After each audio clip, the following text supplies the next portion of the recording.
Hello everyone, I welcome you on my channel Schooling Guide.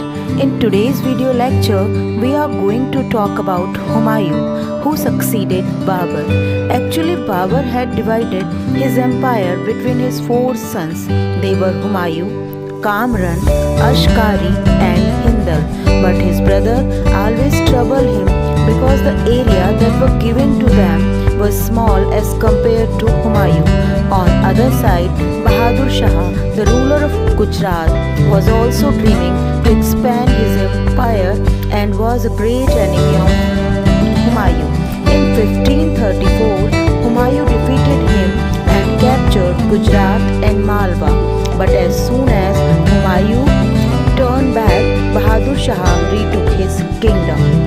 Sher Khan. Sher Khan is an important name in this chapter. Like name, like deeds. Once he killed a lion in his childhood and got the title Sher Khan. Sher Khan was an Afghan noble and was the ruler of Bihar and Bengal.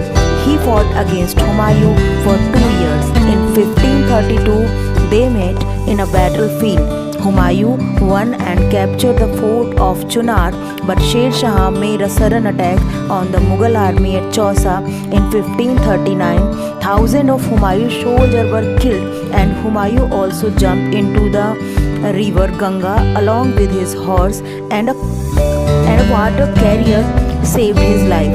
Again in the Battle of Karnauz in 1540, Humayun was defeated badly by him. Then he made his way to Persia. The Persian king Tahmasp helped him on the condition that he should adopt the Shia religion. Sher Shah Suri was the founder of Sur dynasty.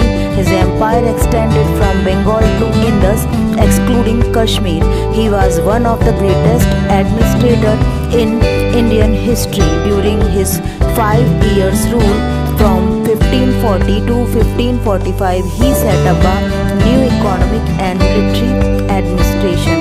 The most important was Grand Trunk Road. During British period, this road connected Calcutta to Peshawar. At present, it extends from Amritsar to Kolkata. And the greatest contribution of Sher Shah Suri was the introduction of silver rupiah. This was used even after his death. In 1545, he marched to Kalinjar. He conquered it, but his own gunpowder caught the fire and he was burnt alive. Adil Shah Suri was the last ruler of the Sur dynasty. He ruled till Humayun revived his rule again. After an exile of 15 years, Humayun conquered Kabul, Kandahar with the help of Shah of Persia. But he died soon after in 1556 when he fell down from his library's stair in Purana Kila, Delhi. Thus, this topic ends here and our next topic is Akbar. Thanks for watching. We will meet with the next video tomorrow.